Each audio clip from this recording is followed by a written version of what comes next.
Bueno, lo decíamos antes de la pausa, vamos a abordar una situación más que compleja, tiene que ver con salud, porque en septiembre del año pasado la justicia falló a favor de Julio de los Santos, trabajador que demandó a la empresa Arrozal 33 por exposición a agroquímicos, entre otras afecciones. Además, Julio sufre fibrosis pulmonar, insuficiencia respiratoria crónica, incluso está atravesando por estas horas un momento complejo de salud, por eso hoy no está con nosotros, pero sí está su abogado, que es Santiago Mirande, a quien ya le damos los buenos días. ¿Cómo le va?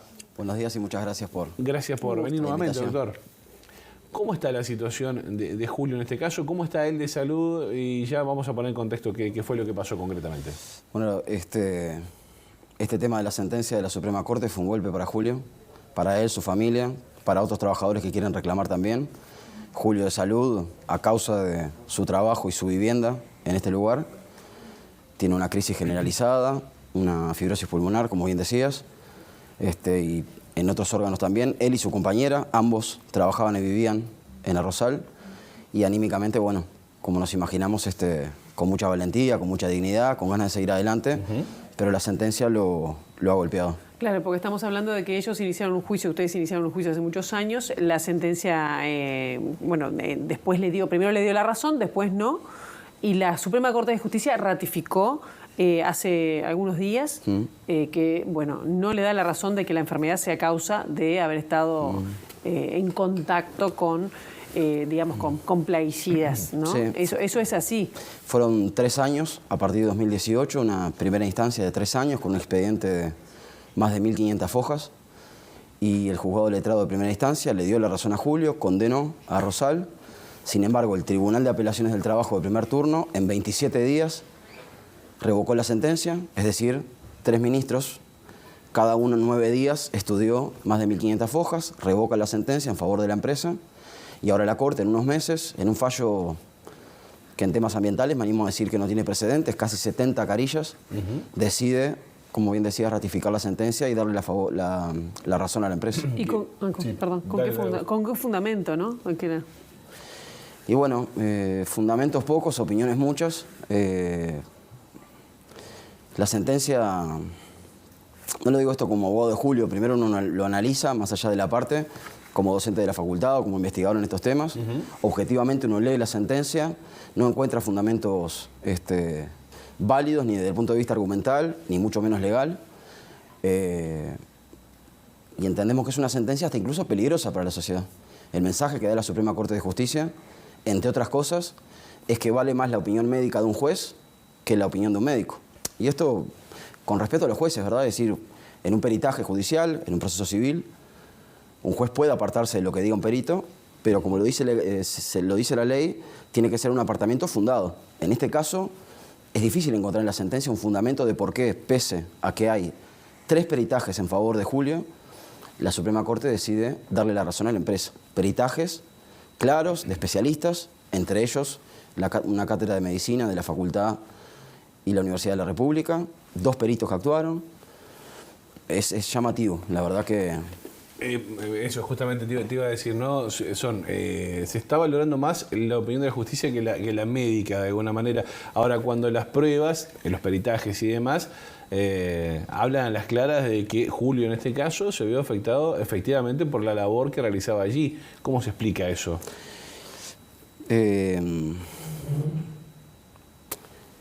Aquí hay, por un lado, el tema del juicio, sí, donde hubo informes favorables a Julio del Banco de Previsión Social, del Banco de Seguros, de la Cátedra de Medicina de la Facultad de la Universidad de la República, 2 peritos, como decíamos, incluso una de las peritos, magíster y especialista en salud ocupacional, dice que hay un nexo causal entre el trabajo y la vivienda de Julio y su enfermedad, y a su vez claramente dice que estudiando su historia clínica, ni siquiera hay antecedentes laborales o de salud que tengan relación causal, lo dice expresamente la perito. Es llamativa la sentencia, la decisión, la carencia de fundamentos. Desde el punto de vista técnico, ni hablar que ambiental, pero también procesal, la sentencia tiene defectos jurídicos importantes y, como decíamos, el mensaje que se da al ámbito mayor de justicia en nuestro país, a la ciudadanía, entiendo que es peligroso, nos quita previsibilidad, nos quita garantías, uno entonces frente al Poder Judicial no sabía qué atenerse, porque ya no hay más pruebas que agregar. Claro. ¿Qué hacía Julio concretamente allí en la empresa? Julio hacía diferentes actividades, todas vinculadas con agroquímicos. Él era soldador, reparaba maquinaria con la cual se aplican agroquímicos, maquinaria que según las declaraciones testimoniales no se lavaba previamente, no se cumplía con normas de seguridad y prevención. Su compañera a su vez era parquera, entre otras cosas, también aplicaba agroquímicos.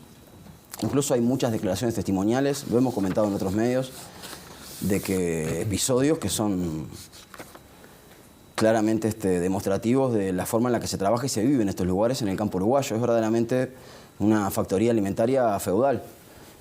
Trabajadores en situaciones de carencia para vivir, para trabajar. Hay un episodio que es verdaderamente grave y triste, donde Julio es rociado por accidente con agroquímicos por la falta de medidas de protección, de vestimenta y de otros. Solicita al encargado para ir a bañarse. En el predio viven los trabajadores y se le indica de que espere a la noche, o sea que estuvo todo el día rociado con agroquímicos. Esta situación y otras de trabajadores, de trabajadoras, los vecinos de la zona, los bienes naturales, nosotros que consumimos esos alimentos. Es una situación delicada que nos involucra a todas y todos. ¿Y se han dado más casos en Arrozal 33? ¿Les han llegado más casos de otros compañeros de esa zona? Ahí también hay un tema... ¿De enfermedades? Sí, claro. Hay un tema bien importante también de la sentencia. La sentencia expresa que no hay otros casos como el de Julio, sin embargo los hay. Estamos hablando de un contexto, tanto en este caso en el departamento de 33 como en otras partes del país, que tenemos otros casos vinculados a agroquímicos. Le sucede a muchos trabajadores que no se animan a veces, y es entendible, a denunciar. Julio tuvo la valentía y la dignidad de hacerlo. Así que hay otros casos, pese a que la sentencia lo dice. Incluso hay, que ahí también hay una... Yo no me especializo en derecho procesal, sí en derecho de daños, pero hay un aspecto procesal importante, es decir, en un proceso los hechos notorios, evidentes, no necesitan ser probados. Y en este tema del contexto de producción con agroquímicos, hay investigaciones de la Universidad de la República, si uno googlea, son de acceso público, que ya denuncian cómo se utilizan los agroquímicos de manera intensiva, no se cuida a los trabajadores, enfermedades en todo el país, fallas en el sistema de salud, los trabajadores o los ciudadanos en el interior van al médico y se los manda a la casa con una pomada porque supuestamente es un tema de alergia. Entonces, en cuanto al juicio, entendemos que hay patologías del Poder Judicial y eso implica una responsabilidad del Estado y a su vez de todo el sistema, ¿no? El BPS, el Banco de Seguros, la forma en que se trata a los trabajadores cuando hacen la denuncia, el Hospital de Clínicas, el SIAT, con respecto a toxicología, cuando alguien vaya a hacer una denuncia, las demoras, la falta de prueba. Con su compañera Susana, hace años que estamos luchando para que le den un diagnóstico. Se le recomiendan ciertas cosas, se le ofrece operarla, ella no se quiere operar, pero no se quiere operar porque las médicas mismas le dicen de que eso no es bueno para su salud. Entonces, es difícil, y en eso hay un error sistemático, generar la prueba para estos casos, ¿no? Claro. ¿Los trabajadores están conscientes a los peligros que se exponen allí, en esta situación? Bueno, algunos sí, otros no. Ahí hay un abordaje bien interesante, lo que se llama la interdisciplina o multidisciplina. En este caso, tanto con mi equipo de trabajo del estudio, como médicas, médicos, científicos, militantes muy comprometidos que ayudan.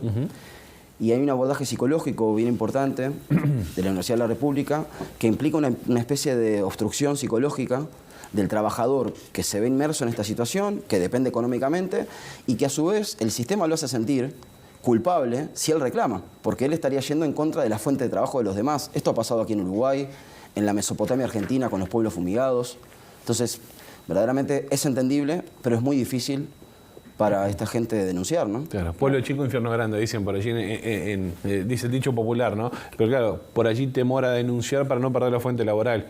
Y también capaz que minimizar las cuestiones como que, bueno, que Julio quedó rociado por agrotóxicos y bueno, capaz que alguno le decía, no pasa nada, y seguía. Es una situación muy, muy compleja. Mirande, ¿a qué puede llegar a obedecer esta reticencia de la justicia a no ver lo que claramente usted está explicando?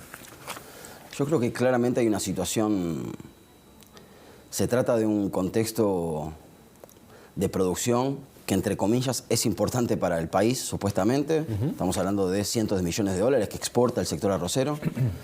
Puede haber una situación política, como dijo una de las peritos que era la quizá más vinculada a Rosal, no puedo decir que sí ni que no, pero la relación causal estaba demostrada, las demás peritos dijeron sí. Entonces, en este caso hay muchas circunstancias. Recuerdo cuando el año pasado, en pleno diciembre, nos notifican del fallo del tribunal en 27 días revocando la sentencia. El presidente de la República estaba en países europeos y asiáticos ofreciendo arroz uruguayo. Eso implica algo. Estamos hablando de una producción importante. Pero también hay un tema de dejo de la jurisprudencia en avanzar en estos temas, ¿no? Hace poco estaba en Santa Fe, en Argentina, en un congreso, y un profesor, un conocido latinoamericano, me dijo... ¿Arrancó o no arrancó la jurisprudencia uruguaya en temas ambientales? Entonces es un cambio de paradigma en temas ambientales, de salud socioambiental, donde la prueba se valora de cierta manera, se tienen en cuenta los contextos de por qué se puede probar o no algo. Entonces implica un cambio paradigmático para la jurisprudencia de avanzar en Brasil, en Argentina, en Europa. La jurisprudencia es más de avanzada en temas ambientales. Entonces implica un poco también ese cambio que es necesario, ¿no? Claro, te voy a hacer dos preguntas. Uno, respecto al uso de agroquímicos en la Rosal 33, lo que a ustedes les ha llegado, lo que pasó con el caso de Julio, si están autorizados, si tienen la autorización o ya son de los prohibidos, porque en un momento se hablaba de glifosato y todo lo que es ese impacto. Y después me quedó colgado el tema de la señora, de Susana, de cuál es la enfermedad que tiene y si ella inició un juicio aparte. La primera pregunta, perdón. La primera es si el uso de agroquímicos que se utilizan están autorizados, porque hay algunos que están muy cuestionados, como el glifosato. El tema de los agroquímicos a nivel mundial, europeo y latinoamericano es caótico. Tanto lo que sucede en los hechos como en la manera que se lo regula. En Uruguay, la mayoría de la normativa que regula agroquímicos es de la década del 70. Hay falencias en cómo se evalúan los riesgos sobre este tema y a su vez cómo no se lo evalúa en contexto. Los alimentos transgénicos, por ejemplo, se autorizan, pero no se evalúa el paquete tecnológico. Aplicar un agroquímico a una determinada semilla se evalúa por separado, ¿no? A su vez también en actividades como el arroz y en otras, dichos por los testigos en este juicio, se aplican cócteles de agroquímicos. Entonces, la evaluación que se haga por separado de los agroquímicos no es valedera en los hechos, cuando en una acción de campo se aplican 8 agroquímicos en particular. Es todo un combo. Es todo un combo que es difícil de evaluarlo.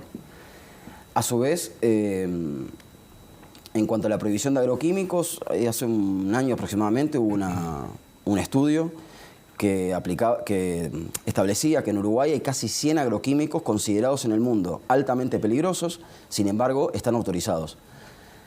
A su vez, como sucedió con UPM hace poco en el vivero de Paysandú, en Guichón, se descubrió que se estaban aplicando 17 agroquímicos prohibidos.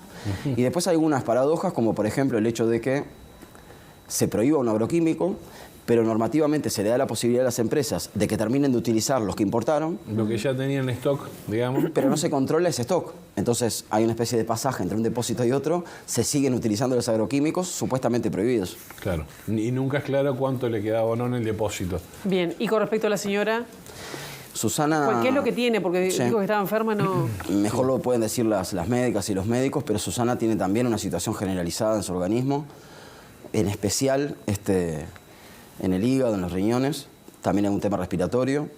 También en su momento se le quería endilgar el tema a pastillas anticonceptivas u otros episodios. Ella claramente decía que nunca ni siquiera había usado pastillas anticonceptivas. Entonces el tema de los agroquímicos es caótico, causalmente no se los evalúa y cada vez que alguien asiste al médico o a alguna institución pública se le asigna otra causa. Por ejemplo, enviar a la casa a un pescador, a un trabajador, a un agricultor con una pomada para la piel. ¿Médicos de la zona? Médicos de la zona, hay algunos que trabajan en forma independiente o en forma comunitaria y tratan el tema. Sí. Y otros que pertenecen a instituciones públicas, a veces porque el propio sistema no los deja tampoco, no les da margen para actuar, ¿no? Lo propio con el Poder Judicial. El acuerdo de Escazú, que Uruguay adhirió hace poco, implica de que haya justicia especializada en ambiental, peritos especializados, pero bueno, también hay un desborde de cantidad de trabajo, de expedientes, así que es todo el sistema a nivel ejecutivo, legislativo y judicial que entendemos que generan la responsabilidad del Estado para poder acudir ante la Corte Interamericana de Derechos Humanos. Ahí está, justamente esto se va a plantear aquí en la Corte. No solamente la situación de Julio, Susana, ¿hay otras personas también involucradas que puedan llegar a presentar denuncias similares? Sí, para llegar a la Corte Interamericana primero hay que agotar todos los medios judiciales internos. En el caso de Julio agotó todos los medios administrativos y judiciales. En el caso de Susana estamos recién comenzando con las denuncias y con el juicio. Hay otros trabajadores que habrá que ver si con esta sentencia que tiene un efecto cascada para un lado o para otro, si se animan a hacerlo. La verdad que es admirable. Con Julio hemos hecho no un vínculo, o no solo profesional, sino hasta personal. Yo verdaderamente los admiro por la entereza, por el temple, por el tesón con el que avanzan. Han sido valientes, dignos de seguir adelante. Quizás haya otros trabajadores que se animen, al igual que el Sindicato Único de Trabajadores de la Rossi Afines, para seguir adelante. Y para llegar a la Corte, como decíamos, Interamericana, hay que agotar internamente los medios. ¿Y qué expectativas tienen con la llegada a este ámbito? Además tienen un límite de tiempo, ¿no? Si Sí. no lo hacen en 6 meses, luego de la última resolución judicial. Hay 6 meses de plazo para presentar la denuncia ante la Comisión Interamericana. La comisión evalúa si eleva o no el caso a la Corte Interamericana. Ajá. Yo en lo personal, incluso en el Poder Judicial uruguayo, sigo confiando. Hay muy buenos jueces de carrera, hay jueces jóvenes, hay una camada nueva de Claro, pero en jueces. este tema ya está. Hay una camada nueva de jueces. Pese a lo que sucedió con la Corte, que hay muchísimo para hablar de esta sentencia, que entiendo que es una sentencia de corte medieval, en lo técnico, en temas de justicia. Ante la Suprema Corte podría haber aún un recurso de revisión, pero son 6 causales muy específicas que hay que analizarlas, pero lo estamos evaluando. Y ante la Corte Interamericana también tengo esperanza, como abogado en ese caso. La Corte Interamericana está especializada, compuesta por ministros, jueces o ex jueces de carrera. Hay antecedentes en temas ambientales, de salud, socioambiental, de derechos de trabajadores sindicales, sentencias contra Brasil, Colombia, El Salvador y otros países. En Uruguay solo hay 3 antecedentes en contra del Estado uruguayo, 2 por temas de desaparecidos y 1 por un tema económico de ahorristas de la época de la crisis del 2002.